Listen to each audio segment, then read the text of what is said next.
Slavă lui Dumnezeu că suntem în casa Lui în această ocazie.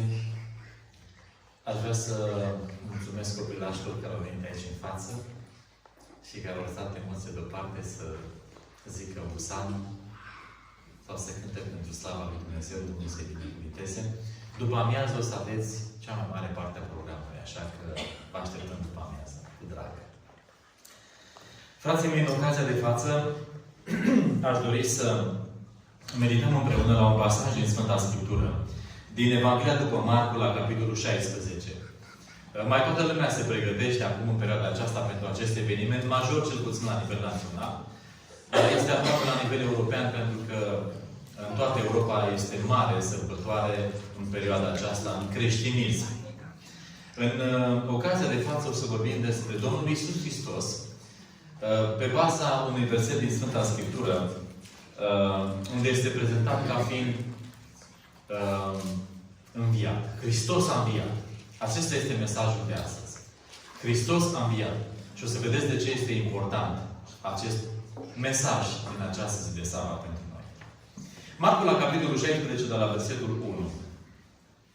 După ce a trecut ziua sabatului, Maria Magdalena, după ce a trecut ziua sabatului, Maria Magdalena, Maria mama lui Iacov și Salome au cumpărat miresme ca să se ducă să ungă trupul lui Iisus. Spunea un pastor de la noi din România că dacă ar fi fost ca Biblia să aibă coperte și pe coperte să fie imagini, probabil că pe coperta din fața Bibliei, chiar aici înainte să o deschizi, poate că ar fi interesant de pus împăratul David. Mai proeminent așa din Vechiul Testament. Și dacă ar fi ca o poză să fie pe partea de final a Bibliei, da? Acolo când închizi Biblia, probabil că aici ar fi interesant dacă ar fi stat Maria Magdalena. Această femeie care noi astăzi poate n-ar fi simțit confortabil să se așeze în biserică lângă noi sau ce știu eu. Cu toate acestea, Biblia o prezintă pe această femeie, atenție, convertită într-o ipostază și în situații atât de importante situații și chiar în momente cheie din viața Domnului Iisus Hristos, mai ales când vorbim despre finalul vieții sale. Femeia aceasta convertită este o dovadă a dragostei lui Dumnezeu pentru cei mai decăzuți dintre oameni. Nu doar pentru faptul că sunt recuperați, ci și pentru faptul că sunt onorați de Dumnezeu în providența sa divină și așezați în momente cheie la un moment dat. Este o mare încurajare ce face Dumnezeu când ne prezintă situațiile acestea în Sfânta Scriptură. Femeile acestea s-au dus după sabat să cumpere miresme, să ducă să ungă trupul lui Iisus. Noi amintim că doi oameni bogați, doi bărbați bogați, Iosif din Arimatea și Nicodim, au hotărât și ei să dea viața Domnului Hristos, mai cu seamă în momentele când Iisus era pe cruce. Da? Multă vreme, adevărul cel prețios prezentat în Ioan, capitolul 3, noaptea aceea, dialogul acela dintre Iisus și Nicodim, a rămas multă vreme sămânța aceasta Evanghelie în mintea lui Nicodim, în inima lui, dar nu a luat o hotărâre. Și când l-au văzut pe cruce, și-a adus aminte Nicodim de ceea ce studiam noi la școala de sabat, când spunea Domnul Hristos, după cum a înălțat Moise șarpele în pustiu, tot așa va fi înălțat și Fiul omului. Și atunci Nicodim a înțeles mai bine cuvintele Domnului Hristos spuse în noaptea aceea că Hristos urma să fie înălțat spre mântuirea noastră a tuturor. În ziua din tâia săptămânii s-au dus la mormânt dis de dimineață, pe când răsărea soarele. Femeile ziceau una către alta, cine ne va prăvăli piatra de la ușa mormântului, fiind grea? Și când și-au ridicat ochii, au văzut că piatra, care era foarte mare, fusese prăvălită. A fost dată la o parte. De către cine? De către cine? Inspirația ne spune, dacă avem curiozitatea să citim în Cartea Viața lui Iisus, capitolul Hristos a înviat, Dumnezeu a trimis îngerul care acum ocupă poziția lui Lucifer. A trimis pe îngerul Gabriel. A dat piatra la o parte și a strigat, Iisuse, Fiul lui Dumnezeu, vino afară! Tatăl tău te cheamă. Și Iisus a înviat. De atunci, în creștinătate, se spune, Hristos a înviat. Și ceilalți creștini răspund, adevărat a înviat. Mai câteva zile mai târziu și oamenii zic, Hristos s-a înălțat. Și oamenii răspund. Eu vă încurajez să răspundeți la aceste saluturi care sunt conforme cu Biblia. E adevărat că Hristos a înviat? Da. E adevărat că Hristos a înălțat? Da. M-aș bucura să existe un moment în care să se salută oamenii și cu Hristos revine. Hristos revine. Sau Hristos va reveni. Pentru că așa este, El va reveni. Biblia spune, când și-au ridicat ochii, au văzut că piatra care era foarte mare fusese prăvălită. Cineva dăduse piatra la o parte. Au intrat în mormânt și au văzut pe un tinerel șezând la dreapta, îmbrăcat într-un veșmânt alb și s-au înspăimântat. Interesantă exprimarea biblică. Când au intrat în mormânt, au văzut un tinerel. Îngerii nu sunt bătrâni. Au văzut un tinerel îmbrăcat în alb. În veșnicia, în cerul lui Dumnezeu, nu există bătrânețe. Când eram copil, ce știu, puțin mai mare ca Dragoș așa, citeam povești. Deci vreau să vă spun că eu am citit o grămadă, mi-am umplut mintea în copilărie cu o grămadă, pentru că nu eram în Biserica Adventistă. Mare har să fim Biserica Adventistă de mic, cum sunt copiii noștri acum, să le punem în mână cărți serioase, sănătoase, bune, morale, adevărate. De la Capra cu Treiez, la Făt frumos și la o grămadă de alte povești cu păcale și nu știu câte pe care le-am citit și așa mai departe. Mi-am umplut mintea cu ele din copilărie. Le citeam la Beuză când bunica nu mă lăsa să aprind lumina. Unde noi, eu cel puțin când citeam și cei care au citit, găseam mereu prin basme vorba asta. Tinerețe, fără bătrânețe și viață fără de moarte. Unde găsești chestia asta? În basme. Numai în basme găsești. Tinerețe, cine n-ar vrea să rămână tânăr? Nu? Să rămâne tineri. Sau viață fără de moarte. Să ai viață și să nu mai mor niciodată. Și oamenii ziceau și credeau și scriau că doar în basme e așa ceva. Dragii mei, Biblia nu este un basm. Biblia este Cartea Sfântă a lui Dumnezeu, de aceea este numită și Sfânta Scriptură. Este cartea cea mai adevărată, cea mai autentică, inspirată de Dumnezeu, unde se vorbește despre tinerețe fără bătrânețe și viață fără de moarte în Împărăția Slavei lui Dumnezeu. Ferice de aceia care vor ajunge acolo. Ferice de oamenii aceștia. Să vă puneți, să ne punem această țintă, să ajungem acolo unde va fi tinerețe fără bătrânețe și viață fără de moarte. Ce fain, nu? Să nu te mai uiți în buletin să vezi că tot trec ani, că apar ridurile, că apar firele albe, că apar semnele bătrânețe ale neputinței. Nu? Ce bine să ajungem acolo în Împărăția Cerului. Au văzut un tinerel șezând la dreapta îmbrăcat într-un veșmânt alb și s-au înspăimântat. El le-a zis, nu vă înspăimântați. Căutați pe Iisus din Nazaret care a fost răstignit. A înviat. A înviat. Biblia prezintă și în psalm și în mai multe locuri despre Domnul Hristos că este primul dintre cei aduși la viață. Dar Domnul Hristos nu este primul care a înviat. Au fost persoane care au înviat înainte de Domnul Iisus. El nu însuși a înviat pe cineva în timpul vieții sale. Da? Și găsim în Vechiul Testament pe Dumnezeu care îl folosește pe Ilie și Dumnezeu învie pe cineva prin Ilie și Dumnezeu învie pe cineva prin Elisei și mai găsim situații în Biblie unde are loc învierea. Însă învierea Domnului Iisus Hristos este prima în importanță.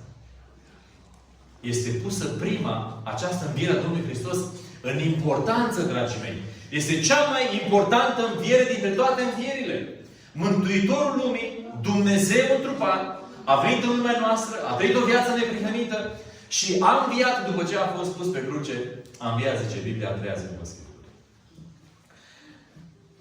Căutați pe Iisus din Nazaret, care a fost răstignit, a înviat. Nu este aici. Iată locul unde îl puseseră. Nu este aici, a înviat. Și de aici mi-amintesc când mergeam cu bunica la biserică, la biserica ortodoxă, și cânta preotul Hristos a înviat din morți, cu moartea pe moarte călcând. Hristos a înviat. Fericită speranță. În cartea Viața lui Iisus sau Hristos, Lumina Lumii, ediție veche, el mai spune că atunci, în dimineața învierii, Lucifer însuși, diavolul, și toți îngerii lui erau acolo deasupra mormântului, în speranța că Hristos nu va mai învia niciodată. Și a propus Satana că dacă nu l-a învins pe Domnul Hristos, măcar să nu mai învieze niciodată. Și cu toate acestea, când a sosit ceasul, ce frumos se exprimă Biblia, zice, la împlinirea vremii. Domnul Hristos, după ce s-a născut, o bună parte din viața sa, a stat liniștit acasă, a lucrat și a făcut aceeași lucrare de aceeași importanță, la fel de desăvârșită, în perioada de 30 de ani, când nu știm foarte multe, până când îl vedem la templu la 12 ani. Domnul Iisus Hristos, la fel de importantă lucrare a făcut în primii 6 ani, ca și în lucrarea de 3 ani și jumătate, în planul de mântuire pentru binecuvântarea omenirii.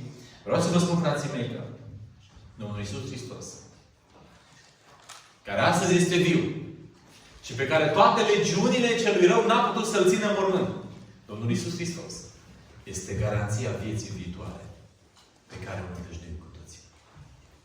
De aceea zice Biblia că îi se va da numele care este mai presus de orice nume. De aceea zice Apostolul Petru în Faptele Apostolului, capitolul 4, capitolul 4 cu 12, și cum zice acolo? În nimeni altul. În nimeni altul nu este mântuire, căci nu este sub cer niciun alt nume dat oamenilor în care trebuie să fim mântuiți. În nimeni altul. Dacă noi am meditat mai des la Domnul Iisus Hristos, dacă noi am meditat mai des asupra vieții sale, și în mod special, zice Ellen White, la secvențele finale din viața sa, viața noastră spirituală ar crește simțitor. Am devenit mai rodnici din punct de vedere spiritual. Și zice aici Biblia, dar duceți-vă, zice acest înger, și spuneți ucenicilor lui. Și aici mai menționează ceva. Și lui Petru. Spuneți ucenicilor lui și îl nominalizează pe Petru. Spuneți și lui Petru. Dar Petru nu era între ucenici? De ce a trebuit ca să fie nominalizat Petru? Pentru că Petru, în noaptea aceea grea din viața Domnului Iisus Hristos, a lepădat Domnul de 3 ori. Și în mesajul acesta, când Petru a fost nominalizat, a vrut cerul să-i transmită mesajul că păcatul lui a fost iertat. Și atunci cerul l-a numit pe nume. Spuneți ucenicilor, dar spuneți și lui Petru. Ce? Că merge înaintea voastră în Galileea. Acolo îl veți vedea. Cum v-a spus. Domnul Iisus Hristos, știți că există o carte în România scrisă de pastorul Lucian Cristescu. Galilean. Una dintre cele mai bune cărți pe care le avem în România. Galilean. Nazarinean. Nu, câte nume i s-a dat Domnul Hristos. Va merge în Galileea.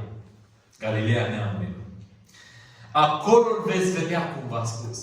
Și spune Biblia aici, foarte interesant.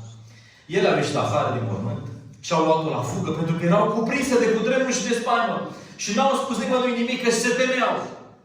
Au fugit cât au ținut picioarele. Iisus, după ce a înviat în dimineața zilei din tâia săptămânii, s-a arătat mai întâi Mariei Magdalena, din care scosese 7 dragi. Ea s-a dus și a dat de știre celor ce fuseseră împreună cu el, care plângeau și se tânguiau. Fiți atenți! Când au auzit-o ei că este viu și că a fost văzut de ea, ce-au făcut ucenicii? N-au crezut-o. Prostie. O credem. Când au auzit ei că este viu și că a fost văzut de ea, n-au crezut-o. Cum e posibil cineva dintre noi să vină să spună ceva cu toată seriozitatea, cu o inimă plină de bucurie că a văzut pe Domnul și ei n-au crezut? Noi să nu credem. Frații mei, să știți că Satana este atât de abil încât vrea să ne tulbure în credință. Și să ne pierdem credința. Prin necredință. Știți că pierderea credinței se face prin necredință. Credința, de fapt, este un dar de la Dumnezeu. Și sunt persoane care, de exemplu, nu cred ce a zis Dumnezeu. Nu cred Biblia, nu cred cuvântul. Nu cred că sunt iertați. Nu cred că vor fi mântuiți. Dar acest nu cred îl folosesc tot prin darul credinței pe care l-a dat Dumnezeu. Pentru că darul este dar. Și cu darul putem crede. Și cu darul tot la fel putem crede că suntem mântuiți sau putem crede că nu suntem mântuiți. Dar cu același dar pe care Satana îl pervertește în mintea noastră. N-au crezut-o. După aceea s-a arătat în alt chip. la doi dintre ei, pe drum, când se duceau la țară. Unde? Pe calea către Emaus. S-a arătat la doi. Ei știm, da? Și spune Biblia. Aceștia s-au dus de-au spus lucrul acesta celorlalți. Dar nici pe ei nu i-au crezut. Nu cred nici pe Maria. Nu-i cred nici pe cei doi. Dar de câți martori e nevoie ca să începeți să crede? Frații mei, am ales să spun lucrul acesta în contextul Hristos a înviat. Pentru că vreau să știți că sunt suficient de mulți oameni pe pământul acesta care nu cred lucrul acesta. Nu cred. Și noi suntem foarte aproape de momentul revenirii lui Iisus Hristos. Și nici noi nu credem că Iisus va veni. Eu am auzit cel puțin în ultima vreme de oameni, să nu zic ce locuri ocupă, care socotesc că Iisus poate va veni după 30-40 de ani de acum încolo. Pentru că noi nu credem că Iisus vine curând. Noi nu credem că Iisus vine curând. Ne uităm în Sfânta Scriptură, ne uităm la viața, la poporul lui Israel și vedem în vechime că ei n-au crezut, cârteau, nemulțumiți, descurajați și ne mirăm cum e posibil să fie atât de îndărătnici, după cum îi numește Biblia.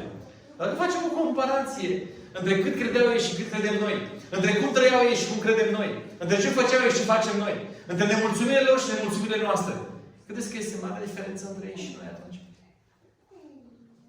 Biblia zice: aceștia s-au dus de-au spus lucrul acesta celorlalți, dar nici pe ei nu i-au crezut. Îngerul a spus că Hristos a înviat, Maria l-a văzut, cei doi l-au văzut, cei doi l-au văzut, au mers și au spus ucenicilor și ucenicii n-au crezut. În sfârșit s-a arătat celor 11 când ședeau la masă și i-a mustrat pentru necredința și împietrirea inimilor, pentru că nu crezuseră pe cei ce-L văzuseră înviat. Însă și Hristos a dus și i-a mustrat pentru necredință și pentru împietrirea inimii, pentru că n-au crezut pe cei care i-a trimis. Frații mei, noi credem mai mult decât ei, ce ziceți? Mai sunt astăzi în stânga și în dreapta oameni care nădăjduiesc și cred împotriva oricărei nădejde că Hristos va veni curând. Că istoria acestui pământ este la apusul ei. Și că Domnul nostru va veni mai devreme decât noi credem. Și să știți că însăși Biblia spune că Iisus va veni mai devreme decât noi credem. Dacă în mintea noastră ne gândim că poate Iisus va veni, dau un exemplu, nu? Eu nu știu când vine Domnul Iisus Hristos. Eu cred că vine curând din toată inima mea. Dar ipotetic vorbind, ca să dau un exemplu. Dacă noi în mintea noastră am crede că Iisus va veni în 2033 sau 35, să știți că va veni mai devreme decât credem noi. De unde știm lucrul acesta? Din pilda pe care ne-o prezintă în Sfânta Scriptură în Matei 25, pilda celor 10 fecioare. Biblia spune că erau acolo fecioarele, 10 dintre ele, 10 erau, 5 așa, 5 așa, înțelepte și neînțelepte. Și în timp ce aștepta ca mirile să vină, ce au făcut fecioarele? Au dormit. Au adormit. Deși au adormit, unele au pregătit, altele nu. Dar ele au adormit câte? Toate. Deci, la momentul revenirii Domnului Iisus Hristos va fi o surpriză pentru toată lumea că va veni mai devreme decât credem noi. E posibil să luăm coasa în spate să ne ducem la tăiat iarba. E posibil să luăm ciocan în spate să ducem la reparat gardul. E posibil să ne... Mă înțelegeți? E posibil, dar el să vină mai devreme decât am crezut noi. Dar astăzi mai sunt printre noi oameni care cred că Iisus va veni curând. Și ne spun că va veni. Ucenicii n-au crezut. A trimis pe cineva, n-au crezut. A mai trimis pe altcineva, n-au crezut. Și în final a venit și le-a zis: oameni buni, necredință și inimă împietrită. De ce? Dar nu spusese însă și Iisus Hristos că va învia a treia zi? Este curios faptul că preoții și-au adus aminte, s-au dus la Pilat și au zis, ne-am adus aminte că înșelătorul acela a zis că după 3 zile va învia. Pune dar strajă că nu cumva să vină ucenicii să-l fure. Ei și-au adus aminte și ei nu. Interesant, nu? Și acum, apoi le-a zis: duceți-vă în toată lumea și propovăduiți Evanghelia la orice făptură. Duceți-vă în toată lumea. Este marea trimitere. Este mandatarea Domnului Hristos. Duceți-vă în toată lumea și propovăduiți ce? Evanghelie. Frații mei, asta este datoria noastră de la Chiriș. Vorbim despre noi. Să mergem să propovăduim Evanghelia lui Dumnezeu. La orice făptură. Și acum fiți atenți. Cine va crede și se va boteza, va fi mântuit. Cine nu va crede, va fi osândit. Care este cuvântul cheie din acest verset? Cine crede? Cine va crede? Și când Biblia spune cine va crede, înseamnă că unii nu vor crede. Cine va crede și se va boteza, va fi mântuit. Dar cine nu va crede, nici nu se va boteza și nici nu va fi mântuit. Mai mergem dacă oamenii nu cred? Are rost? Și așa nu cred. Ne mai ducem? Nu avem de unde să știm. Deci Apostolul Pavel propovăduiește cuvântul la timp și ne la timp. Pentru că n-ai de unde să știi care lucrare va funcționa, care va merge. Și așa cum zice și în profeți, să ai învățătură peste învățătură, poruncă peste poruncă. Și oamenii, unii, vor crede. Și își vor da viața lui Dumnezeu. Iată, și acum vreau să ne focalizăm pe două versete foarte frumoase. Lucruri care se vor repeta la vremea sfârșitului prin copiii lui Dumnezeu, când Duhul Sfânt se va repăsa peste biserica sa. Iată semnele care vor însoți pe cei ce vor crede. Acum, cei care vor crede, cei care vor deveni parte a poporului lui Dumnezeu, nu vor face o lucrare pasivă, ci una activă. Și spune așa Biblia. Cei care vor crede, în numele meu vor scoate draci. Oamenii aceștia vor face exorcizări. Da? În numele meu vor scoate afară draci. Trăim într-o lume plină de posesii demonice. Oamenii care se joacă cu păcatul și care sunt înfășurați lesne, cum zice Pavel, vor fi atât de prinși de încătușați că va fi nevoie de puterea lui Dumnezeu ca să scape de acolo. În numele lui Iisus Hristos, ei vor scoate afară dracii. 2. Vor vorbi în limbi noi. Se va mai vorbi la vremea sfârșitului în limbi noi. Mai plecăm și noi într-o țară sau alta și ne mai folosim de un pic de limbă de care știm. Engleză, spaniolă, cei care cum ce știm. Dar zice Biblia că vor vorbi în limbi noi. Să știți că darul Duhului Sfânt, așa cum se crede și spuneam și aseară la Petrasa, darul Duhului Sfânt și darul acesta al vorbirii în limbi nu ne este dat nou ca să vorbim aici între noi, care toți știm, poate doar românește, cu excepția lor care știu mai multă engleză. Cât timp ai stat în Spania? Nu zic numele. N-ai stat. Ai stat mult. Știi spaniolă? Vorbirea în limbi nu presupune să zici ceva și să nu înțeleagă nimeni. Aia nu este vorbire în limbi conform Bibliei, frații mei. Vorbirea în limbi în care nu înțelege nimeni, aia nu este vorbirea în limbi. Aia este conform Bibliei borgoroseală. Vorbirea în limbi este aceea în care cineva înțelege. Dacă Dumnezeu ar aduce în mijlocul nostru, nu știu cum și în ce prejurare, un musulman aici și ar trebui să îi se predice Evanghelia și lui, Dumnezeu ar putea și poate să dea dar Duhului Sfânt ca să-i vorbești pe limba lui să înțeleagă. Degeaba spui tu nu știu ce și nu pricepe nimeni din sală și nici el. Vorbirea în limbi este specifică, la fel ca în Fapte capitolul 2, când se vorbește în limbi cunoscute și înțelese de cineva. Altfel, pentru ce am fost dat Duhul Sfânt și darul acesta a vorbirii în limbi? La vremea sfârșitului, din nou Dumnezeu va revăsa peste biserica sa darul vorbirii în limbi, nu prin faptul că ai stat 10 ani, 5 ani, 7 ani într-o țară și ai învățat limba străină, ci prin faptul că n-ai știut până atunci și Duhul Sfânt te-a înzestrat instant ca să poți predica într-un context în care până atunci nu s-a putut vorbi așa. Și ce zicea Apostolul Pavel? Zice, mulțumesc lui Dumnezeu că dintre voi toți mie darul limbilor mi-a fost dat cel mai mult. Și cu toate acestea să știți că Pavel a vorbit numai pe înțeles. Și a scris numai pe înțeles. Înțelegeți? A scris ca oamenii să înțeleagă și a predicat ca oamenii să înțeleagă și l-a spus nu vorbiți într-o biserică în limbi dacă nu este cineva care să tălmăcească ca să poată oamenii să și înțeleagă. Am fost la o întâlnire undeva și povestea cineva despre noi avem un manual celor 27 de puncte de doctrină scrise de Wilhelm Moldovan. Omul acesta, care știa foarte bine și germană, s-a dus undeva în Cluj, la o biserică penticostală și a predicat într-o ocazie. Și s-a urcat la amvon și a vrut să înceapă, știind că frații se ocupă mult cu vorbirea în limbi, a vrut să înceapă exact pe aici și le-a zis Tatăl nostru în germană.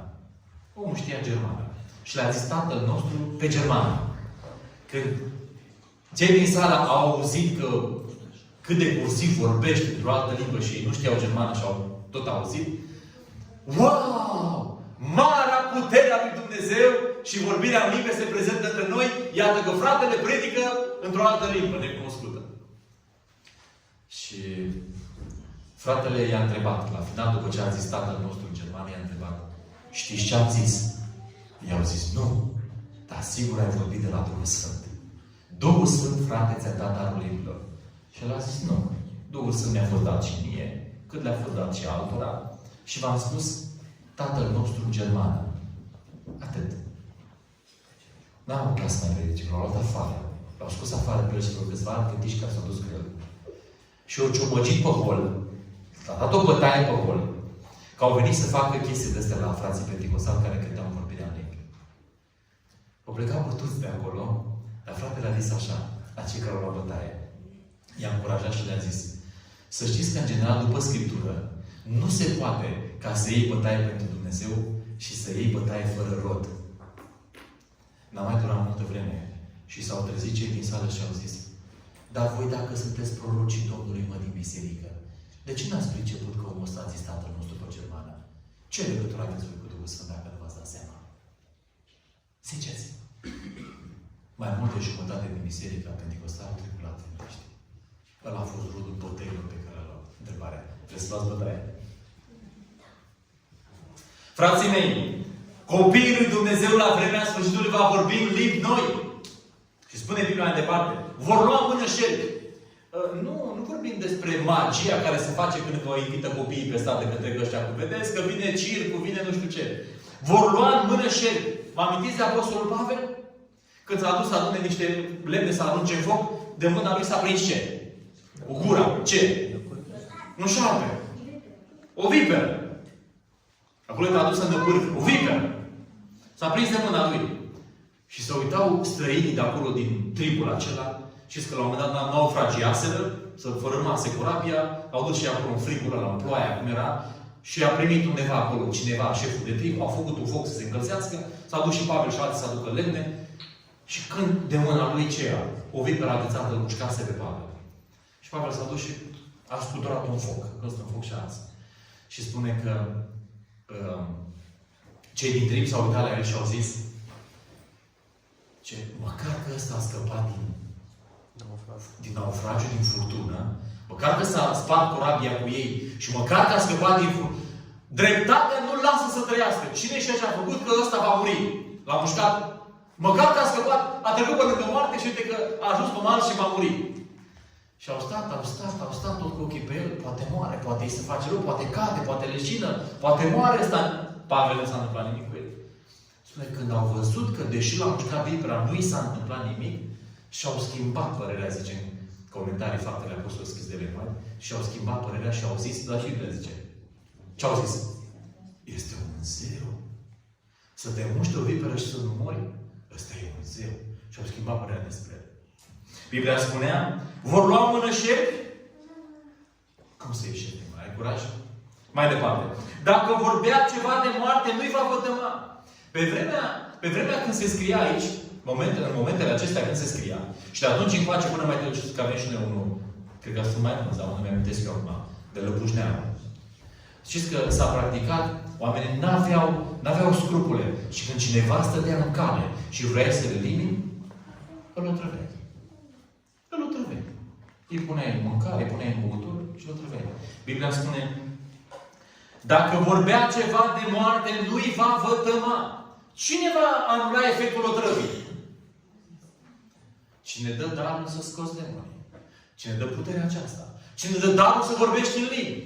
Cine îți dă puterea să iei mână șerpi, va face același lucru. Va bea ceva de moarte și nu-i va vătăma. Își vor pune mâinile peste bolnavi și bolnavii se vor însănătoși. și Dumnezeu va face din nou minuni, frații mei. Am ajuns noi acolo? Asta e întrebarea mea.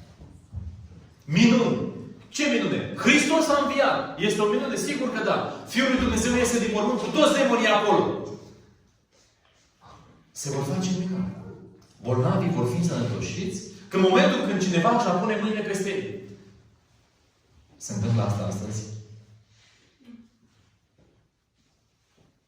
Înțelegeți? Nu e departe timpul acesta. Când Dumnezeu își va folosi poporul să facă aceste minuni în puterea Duhului Sfânt. Și spune Biblia. Domnul Iisus, după ce a vorbit cu ei, s-a înălțat la cer și a așezut la dreapta lui Dumnezeu. Iar ei, ucenicii, n-au crezut pe Maria. Nu i-au crezut pe cei doi. L-au văzut pe Iisus și au început să creadă. Nu i-a lăsat Domnul până n-au crezut. Iar ei au plecat și au propovăduit pretutindeni. Domnul lucra împreună cu ei și întărea cuvântul prin semnele care îl însoțeau. Puteau să facă lucrarea singuri? Nu. Ce zice Biblia? Că Domnul lucra împreună cu ei. Frații mei, această lucrare care mi s-a credințat, nu o vom face singuri. Este lucrarea lui Dumnezeu și va fi dusă până la capăt. Unii dintre noi vor primi puterea de la Dumnezeu să scoată afară dragi. Alții vor primi puterea de la Dumnezeu să vorbească în limbi. Alții vor primi darul de la Dumnezeu să ia până șerpi. Alții vor fi otrăviți și nu vor muri. Și alții își vor pune mâinile peste cei bolnavi. Și bolnavii se vor însănătoși. Întrebarea și preocuparea mea este: cum de astăzi, atât de aproape de venirea Domnului, nu se fac aceste lucruri? De ce? Ce probleme aveau ucenicii? Necredința. De ce nu se întâmplă nimic astăzi? De ce nu s-a ridicat poporul Dumnezeu și nu se ridică în picioare să facă același lucru? În numele lui Dumnezeu, pentru ca Evanghelia să ajungă mai departe și să propovăduiască cuvântul plin de curaj, plin de putere. Oare nu tot pentru necredință? Vreau să credeți că degeaba a întrebat Domnul Iisus Hristos când va veni Fiul omului. Va găsi El credință pe pământ. Ce ziceți? Va găsi? Va găsi? Va găsi, să știți că va găsi. Va găsi. Chiar dacă va fi puțin, foarte bine, sora. Chiar dacă va fi în puțin, dar va fi credință. Și oamenii vor face aceste minuni în puterea lui Dumnezeu. Vor predica Evanghelia în puterea lui Dumnezeu. Și vor duce până la capătul pământului mesajul că Hristos a înviat. Vreau să vă citesc la final un verset. Ultimul verset. Ca o mare încurajare pentru noi astăzi. Să vă aduceți aminte de versetul acesta, că este foarte frumos. Se găsește în Epistola către Romani, capitolul 8, la versetul 11. Romani 8, versetul 11. Și dacă Duhul Celui ce a înviat pe Iisus dintre cei morți locuiește în voi, dacă Duhul Celui ce a înviat pe Iisus dintre cei morți locuiește în voi, Cel ce a înviat pe Hristos Iisus din morți, va învia și trupurile voastre muritoare din pricina Duhului Său care locuiește în voi. Ați înțeles, frații mei?